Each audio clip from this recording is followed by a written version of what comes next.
joke, it's only smoke that I see rising from the grave. We're on a dead-end destination, too evil to be saved. And we was walking on water, changing water to wine. Walking on water, hand in hand with this friend of mine. Can you see me? Can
And come along.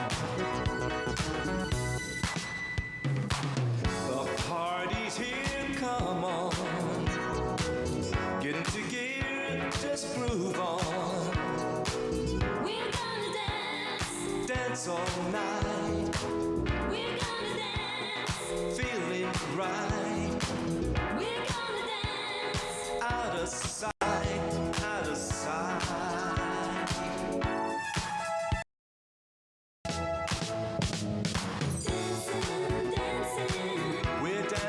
Street. Dancing, dancing. In places friends can be. Dancing, dancing. Get your dancing shoes and come along. Party's here, come on. Get into gear, just groove on. We're gonna dance. Dance all night. We're gonna dance. Feeling right. Out of sight, out of sight.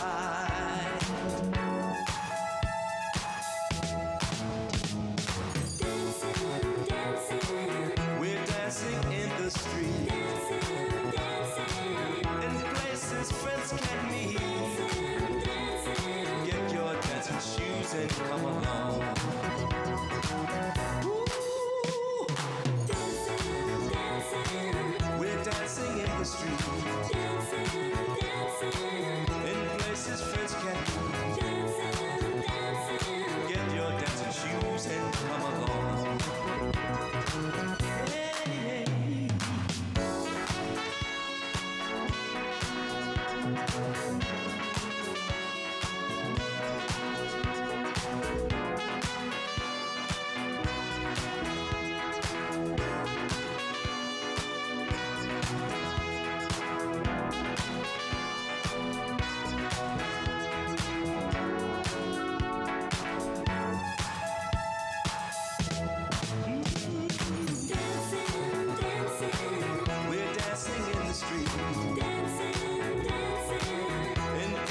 Friends can be. Dancing, dancing. Get your dancing shoes and come along. Dancing, dancing. We're dancing in the street. Dancing, dancing. In places friends can be. Dancing, dancing. Get your dancing shoes and come along. Dancing, dancing. We're dancing in the street.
Guess the bad news Won't come out tonight.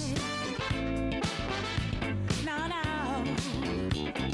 That's right, I'm in trouble. You've been in a fight again. I didn't want to start it. You big bad boy. You can tell what the big boss said. You better stay here working.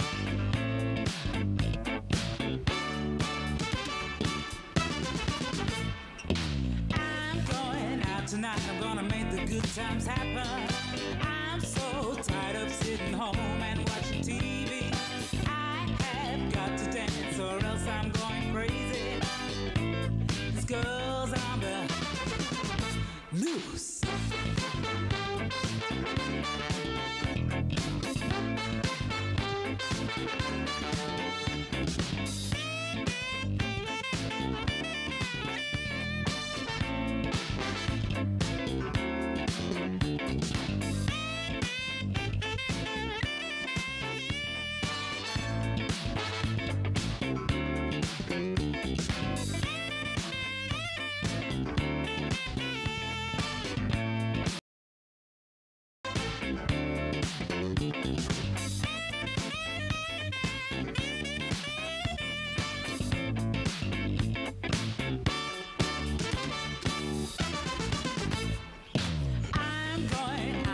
I'm gonna make the good times happen.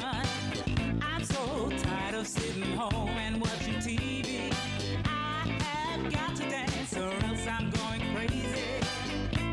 This girl's on the loose.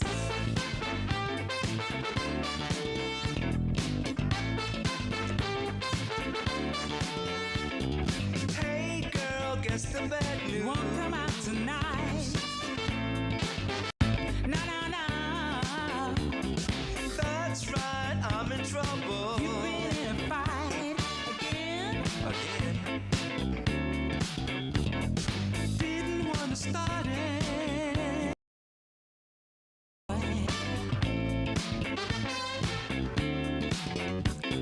You can tell what the big boss said. You better stay here working.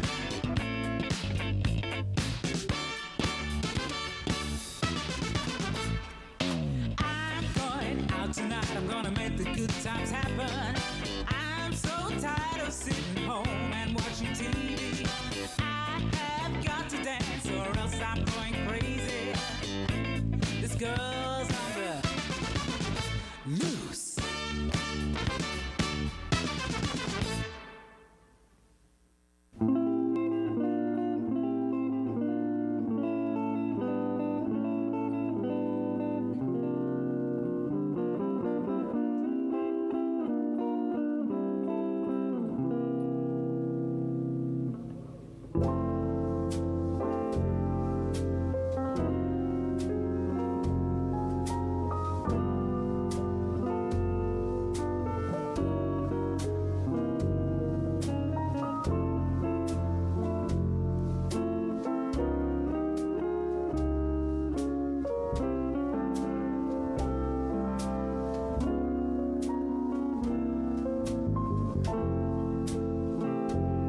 All right, I would like to call to order the January 15th meeting of the Downtown Design Review Board. Will the board and ex officio members please introduce themselves? We'll start over with Cameron. Cameron Bolin, AIA representative. Rick Blackburn, Historic Zoning Commission. Perry Childress, Community Design Center. Laura Wen, Downtown Resident Representative. Jared Worsham, Downtown Resident Representative. Lindsay Lanoy, Knoxville, Knox County Planning. Josh Wright, Urban Design Representative. Chris Ford, Downtown Business Representative. Tony Allen, Downtown Development Representative. Melinda Woolert, Knoxville, Knox County Planning. Dallas DeArmond, Knoxville, Knox County Planning. Christina McGrath-Tillery, City Law Department. Mark Reel, Plans Review and Inspections. All right, the minutes of the December 18th board meeting are provided in the agenda packet. Are there any concerns? If not, I'll entertain a motion. Motion to approve. Second. All right. Perfect. Let's see here. All right, Lindsay, is there... all in favor? Yes. Thank you. Aye. Aye. Any opposed? Hearing none, the motion carries. Also, this is my first time, so bear with me on this. That wasn't in the script, by the way. Anyways, Lindsay, is there any staff reports? Yes, I have a couple. So 3222 Jenkins Street, this is a new subdivision plat. So it combines 2 tax parcels, but it's 6 lots of record to create one single buildable lot.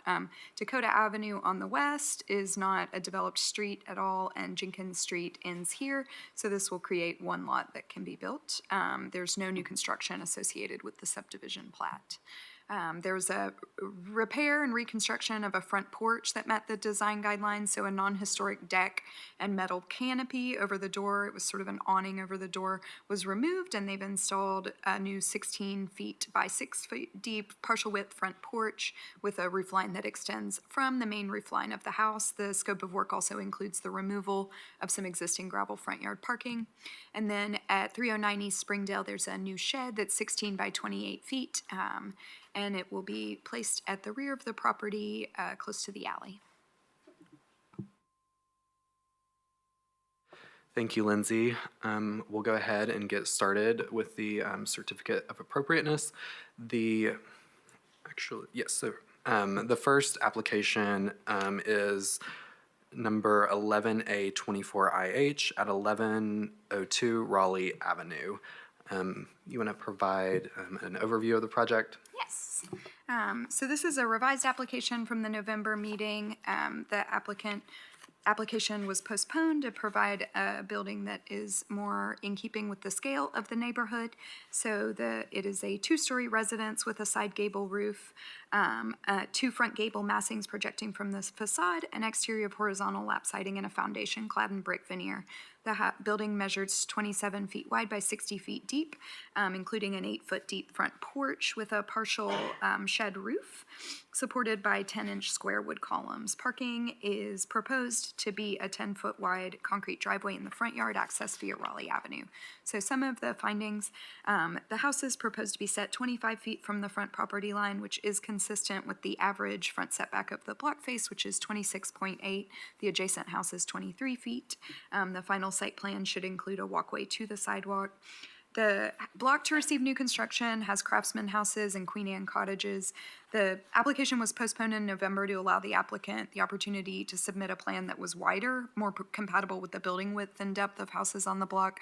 The 27-foot wide house is more proportionate to other houses on the block. They've also removed an attached garage that was part of the initial design. The guidelines state that parking should not be in the front yards. The zoning code actually requires new houses in the infill housing overlay to use the alley for access and egress if one exists. So the proposed parking should be revised to meet guidelines, and the final site plan should meet city engineering standards. The house will be somewhat taller than houses on the block, approximately 28 feet 8 inches at the peak. The context primarily features 1 to 1.5 story houses. The guideline includes a porch to meet the design guidelines at 8 feet deep. The house features 1/1 double hung windows with trim and projecting sills. All elevations have sufficient transparency. The window details that are depicted on these elevation drawings should be included in the final construction. The roof pitch and the proposed materials meet the design guidelines. The materials should all be constructed as shown on the elevation drawings. So staff's recommending approval of 11A 24IH subject to the conditions that the site plan include a walkway from the front door to the sidewalk, the parking be revised to be accessed from the alley, the final site plan meet city engineering standards and include a tree in the front and rear yards, and then allowing for any board discussion on the height. Thank you, Lindsay. Is the applicant present? They're on Zoom. All right. Yes, I'm here. All right. Is there anything that you would like to add?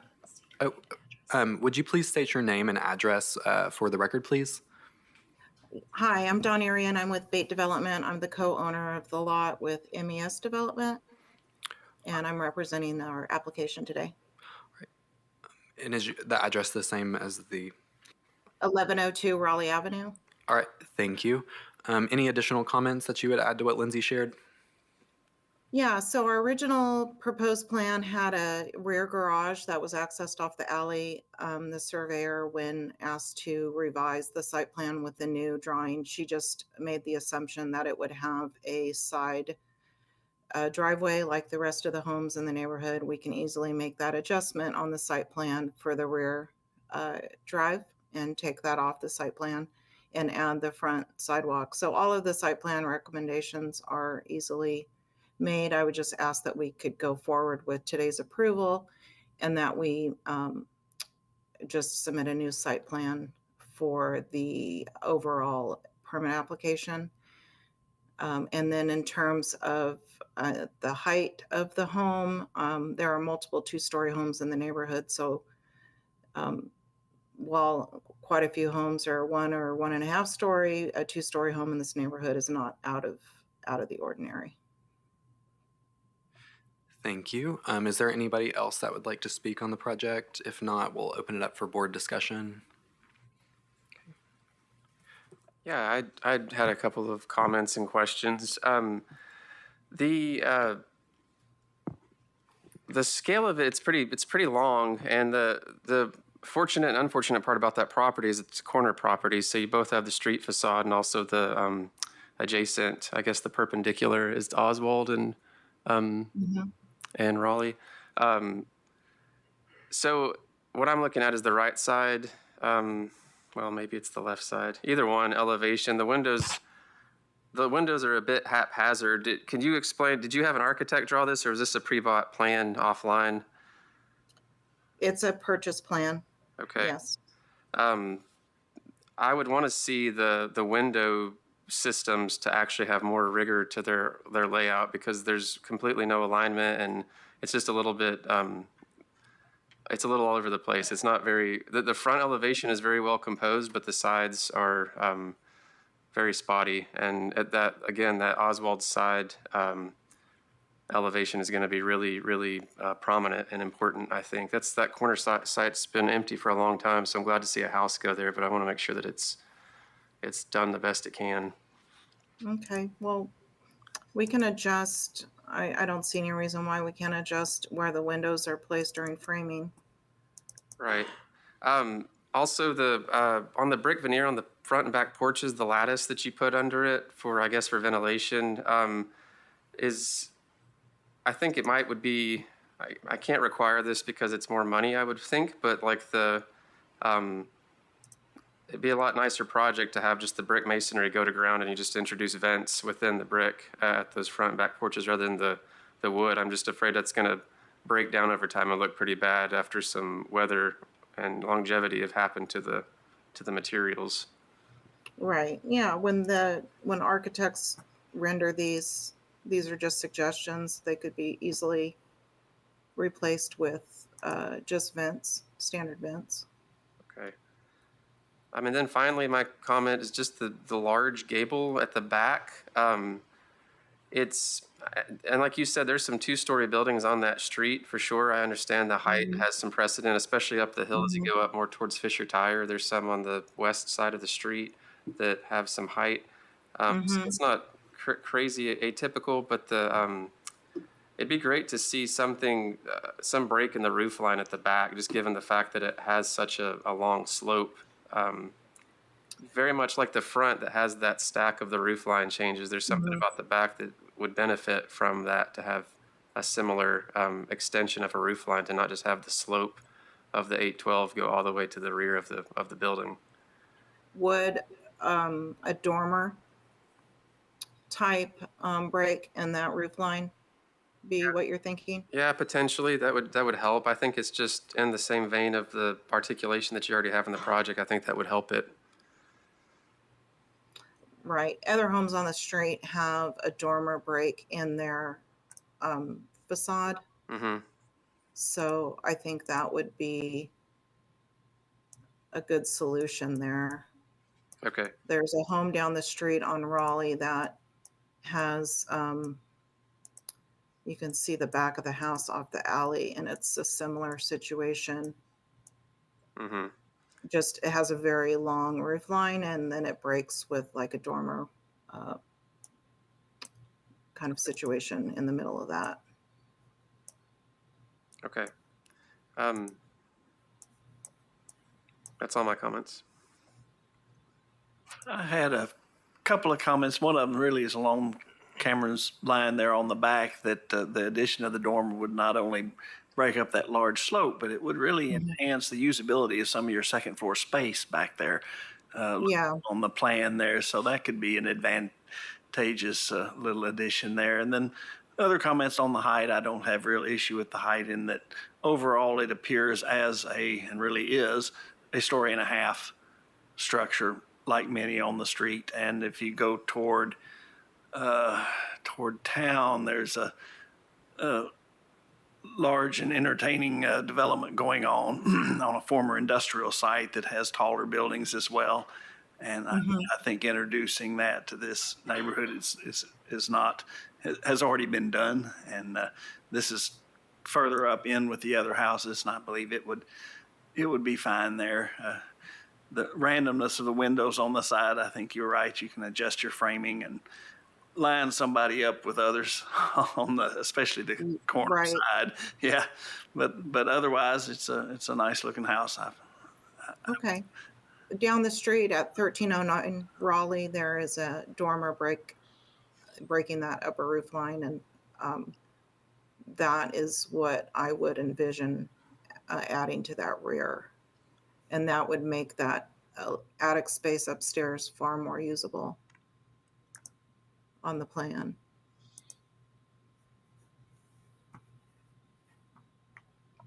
I agree with Cameron and Perry's comments so far. And I had one other question with the back porch. I didn't see any stairs or anything leading to the backyard. Is there an intention to have access back there? Yes, because the parking is going to be in the rear. So we're definitely going to have stairs leading to the parking pad. Do you have an idea? There's a rear porch off of the, there's a rear porch there. And we would have the stairs going down off that porch towards the alley. Just straight toward the alley. Okay. Yeah. And would that what kind of material would that be?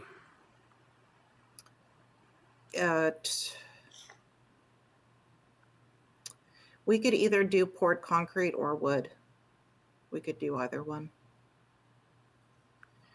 I think either are fine, but it'd be good to see it on the drawing. The landing would certainly be concrete, so it wouldn't be difficult to just go ahead and go from a poured concrete landing to concrete steps. Okay, so concrete steps with wood railing? The porch deck would be wood, and we'd probably do the wood railing. Okay. Yes, down to the concrete steps. That sounds good. And then with the windows, I have no issue with the window sizes. To Cameron's point, it's really the vertical alignment for me. So the downstairs windows are in the two, like 30 by 60 there. Those are in the master bedroom. Mm-hmm. And then the upstairs is in a bedroom. We could definitely move the upstairs bedroom to align with the downstairs. That'd be easy. That'd be an easy change. Yeah, I think that would help. And then that smaller window toward the middle of the elevation, what is that? That's the kitchen window or the kitchen sink. And we could, it's just really centering the kitchen sink and window within that kitchen room, within the space. Is why that window is where it is. The window above that is in the balcony space at the landing for the stairs, where the upstairs landing. Mm-hmm. So that's why it's aligning the way it is.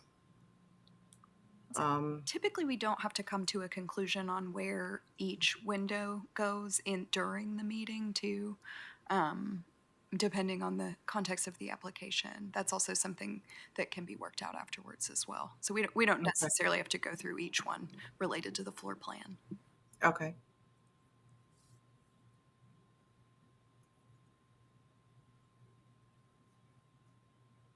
So at what stage do you, from here, we need to go back to the permit review. So Yes, will it we depends be, on what the motion the board members make, but typically what happens is the drawings that you submit to permitting have to meet the conditions of approval of the design review board. So what is submitted to permitting will need to reflect all of these. So if approved or approved with conditions, then we'll work together. There's a 14-day appeal period, so you have time to make revisions. And then the plans submitted for permitting need to reflect the conditions of approval. okay. Are the number of windows sufficient? You just want them to have better alignment? The number doesn't, the number's fine. It's just the vertical alignment. Everything else, I think this will be a nice addition to the neighborhood, and the height and scale, I think, is appropriate. It's, like others have said, it's really a story and a half. And so I can approve this based on the scale and everything else that's been said. Okay. Is there any other discussion with the board? Well, I would make a motion to approve based on staff recommendation, adding rear dormer and the details on the underpinning and stair for the porches. And then adjusting the window alignment on the street side elevation per approval by staff.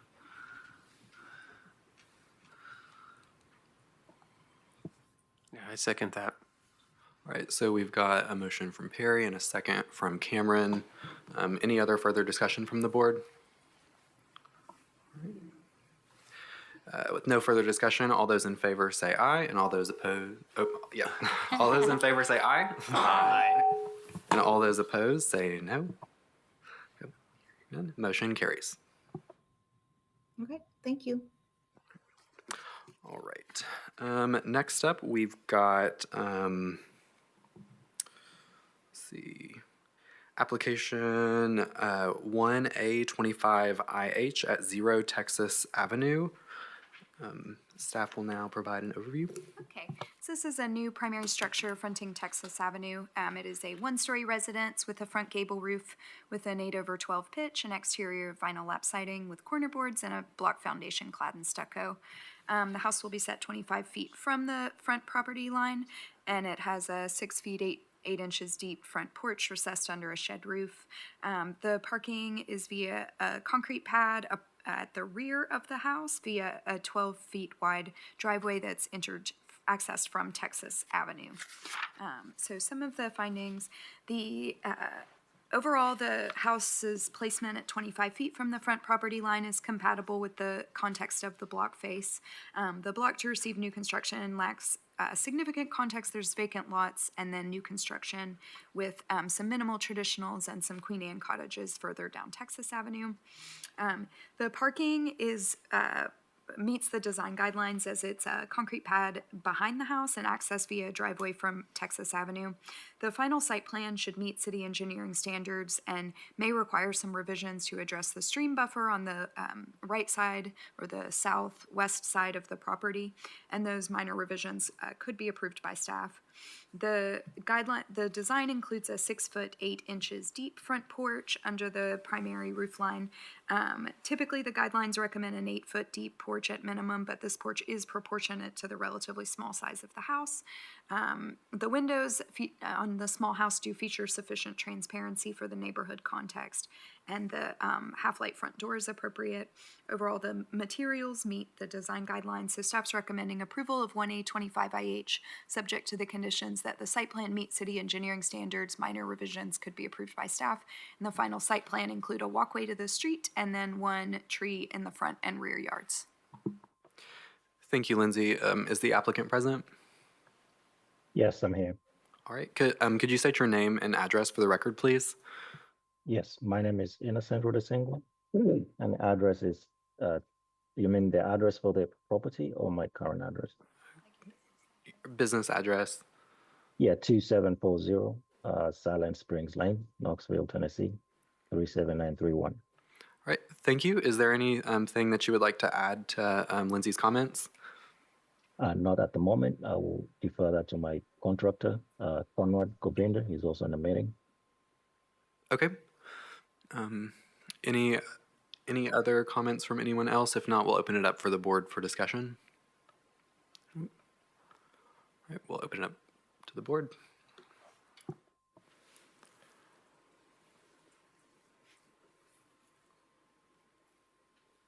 So the project will have an ADA ramp to enter the house.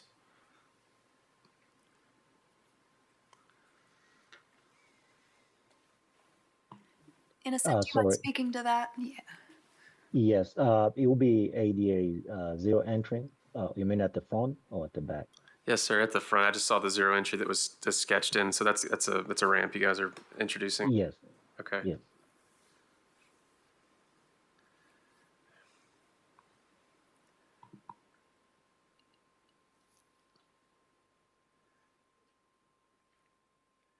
I do know, like, and that's great that it's going to have that, but I know that ramps look very additive on projects, and they don't look very, they don't make the house look very, very nice. So if there was any way, I can see that you're showing it turning and stepping up. So just as low profile as that can be, and somehow be integrated with the front porch and as best as possible with the same guardrail and the same wood and that sort of thing will make it seem more of the house, and rather than something that's tacked onto it, I think it'll make a better project. Okay.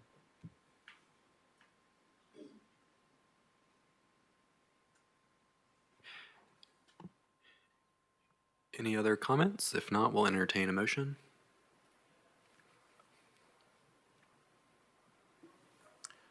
I'll just make one comment.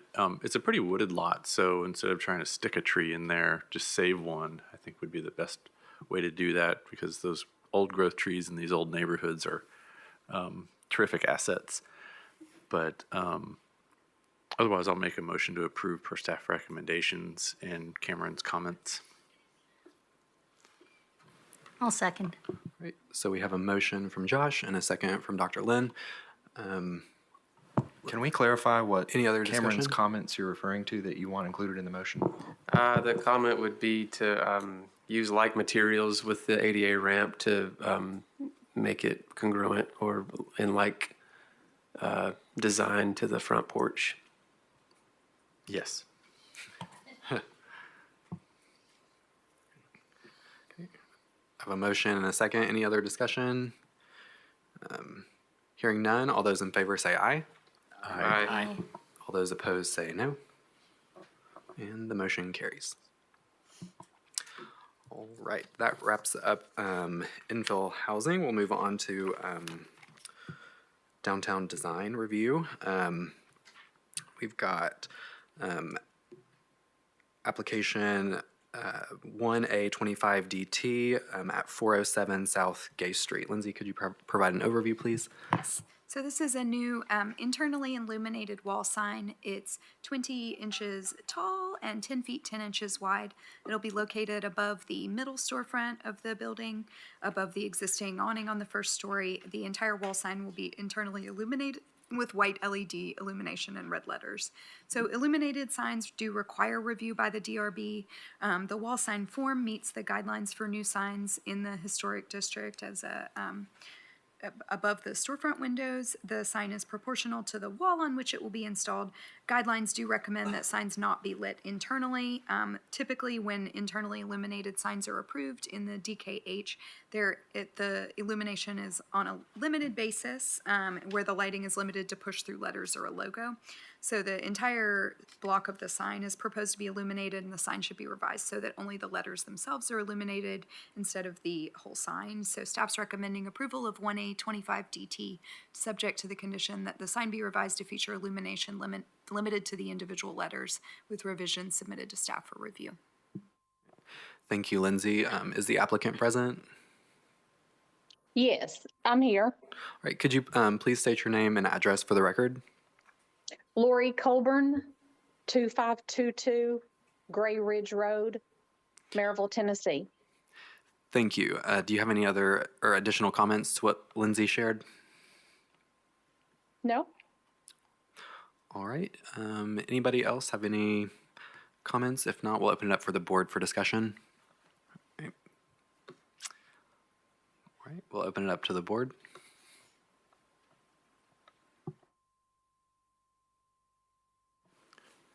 Does the applicant have any concerns with the staff's recommendation? No. I mean, we don't manufacture the sign, but I mean, I don't think that they would have any trouble with making it to where just the letters are lit versus the whole sign. Yeah, because I think the whole sign just would not work with what we're required to allow, but just Right. the letters work. So,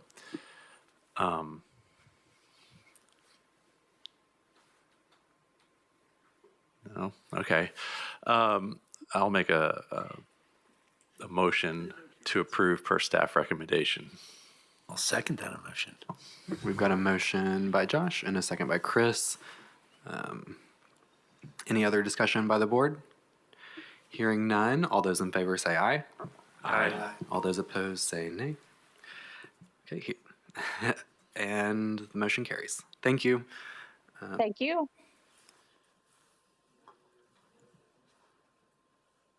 Well, I guess that wraps us up. 30 minutes, we did it, folks. Thanks, Jared.